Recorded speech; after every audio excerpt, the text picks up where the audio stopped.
Okay, here we are, finally part 3. This is the results.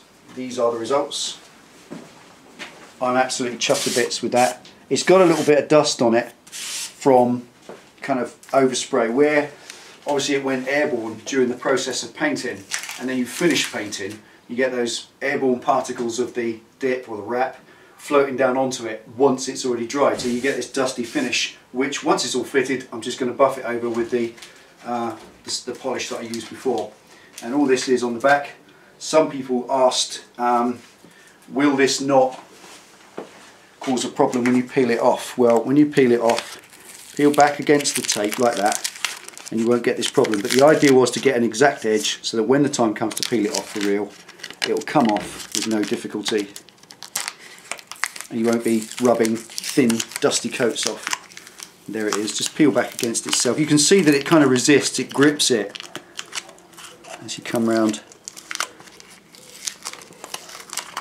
but it's fine, absolutely fine. There we are, there's a perfect example of it coming off. Just be careful so you end up ripping the actual job round, so a little bit of caution. And I think that's the same with any paint job. Whenever you're taking masking tape off a paint job, it demands exactly the same. As somebody else said, just while I'm doing this one, we're going to cut through this as quick as we can, this video, to get it back on the bike, because I know you just want to see the reveal, because I do. But we've got about 2 hours rebuilding first. Now the thing with this, people have asked, how robust is this? Well, there's a question, I suppose, and I won't be able to answer that until a year or so from now. But one thing I do take as a view is that as a product, as a paint product, you wouldn't maul about your regular paint, would you? When you think about the paint on your bike, the regular paint on your motorcycle, you wouldn't maul it about and scuff it with things. And if you did, you'd expect it to be marked, wouldn't you? So it is robust. It's robust as regular paint. The difference is that you can rip it off. And the bonus is, if you damage it in some way, you just paint some more on. And there's no consequences. You don't have to re-prepare. It's not expensive to have redone like it would be if it was regular paintwork. So there are all kinds of benefits in this stuff, which are, in my view, over and above regular paint, and it just needs a little bit of care, just here like that, just to wrap over the edge. As you rip that edge off. Now if this is all covered in dusty overspray, you can't get that off easily. You have to wash it off, and it's either thinners or gasoline or WD-40 or something like that, and I don't like using any of those strong chemicals on regular paint unless it's got to come off. So there's one done. I'm going to do the rest, get all the masking off the back of them and get them prepared to put back on the bike. So join me in a minute when this is done.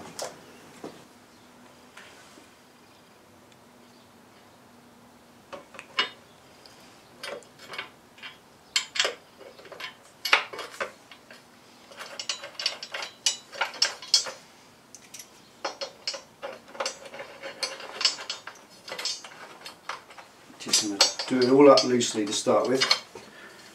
All the bolts lined up.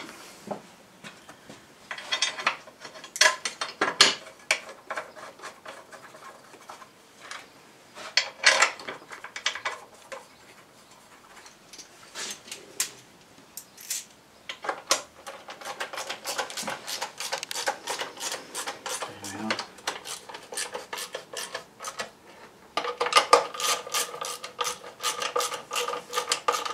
Well, it's black. It's certainly glick.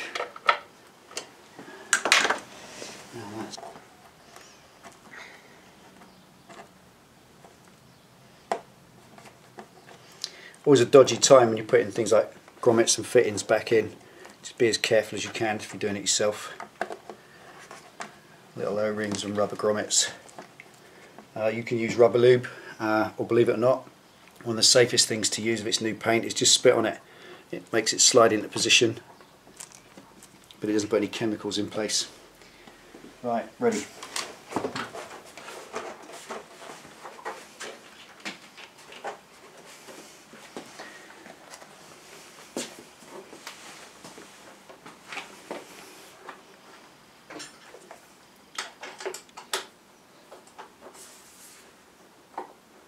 Always tricky. You need 4 pairs of hands.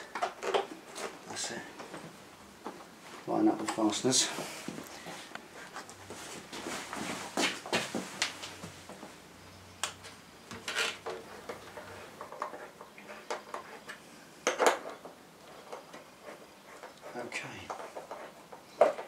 slowly. It's black. Here they are.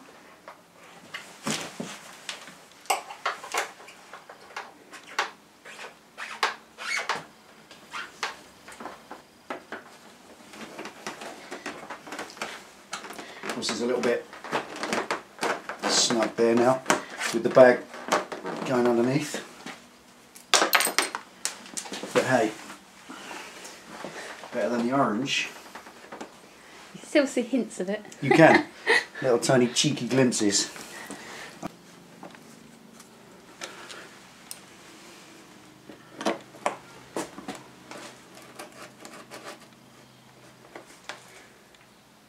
There we are.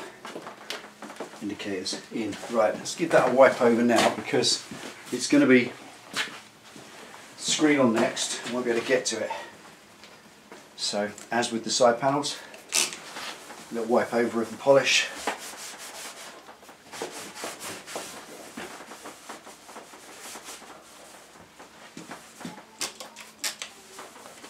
And this is just that Harley Davidson polish for matte paint, which just gives it a bit of a sheen and some wax protection without making it shiny.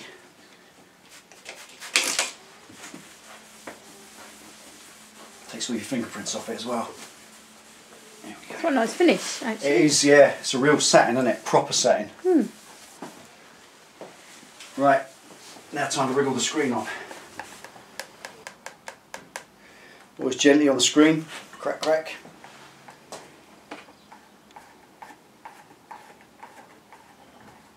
Got these little brass expanding sort of rubber knob things on the inside, little knoblets.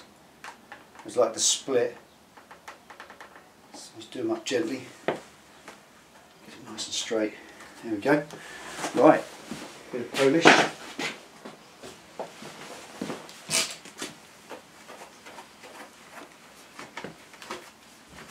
There we are. Well, nicely. Okay, now the reason I've done this before the mudguard was in case you drop any tools. So just up here for thinking. Bit of common sense.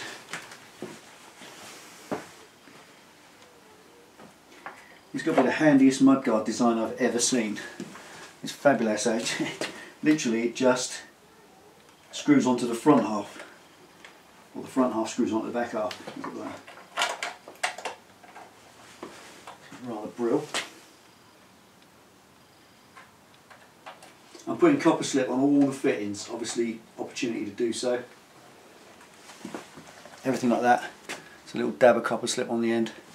Just so that time ever comes to take them out, they come out.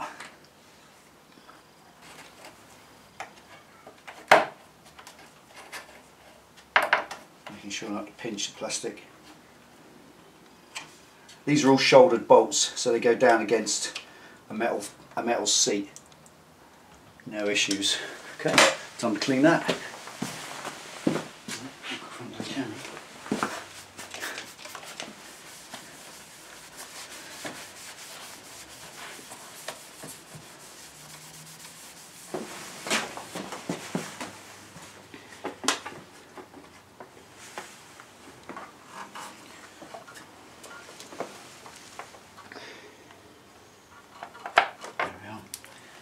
First one.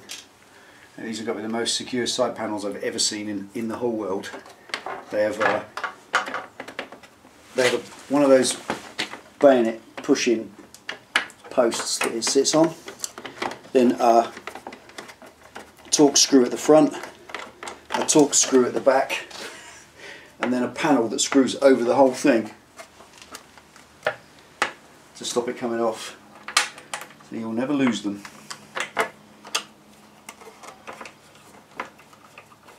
There we are. Just nip those up gently. You've got a plastic washer on, but they do squeeze against the plastic, so gently does it. Same as that one. Gently does it. And there's another little final panel up there. There's another Torx bit. Screws into the plastic tank.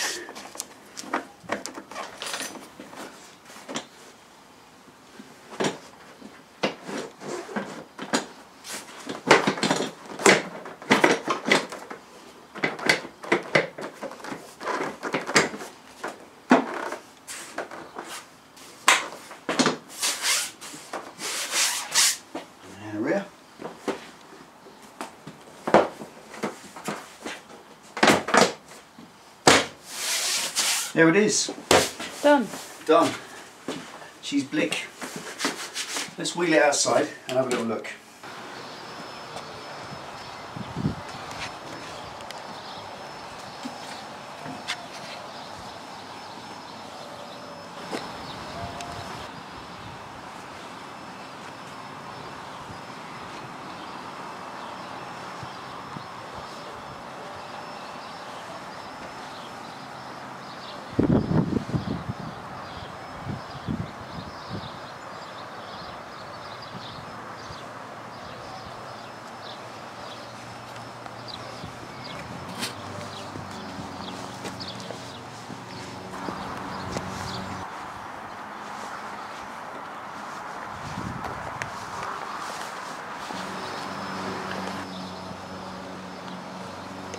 There we go, that's that done. 3 little sub projects for you in between everything else, all nicely done, and it is beautiful. It's like it feels exactly like decal vinyl. It doesn't have that grabby feel. We've said all this 100 times. I've upgraded a few things where this was riveted on.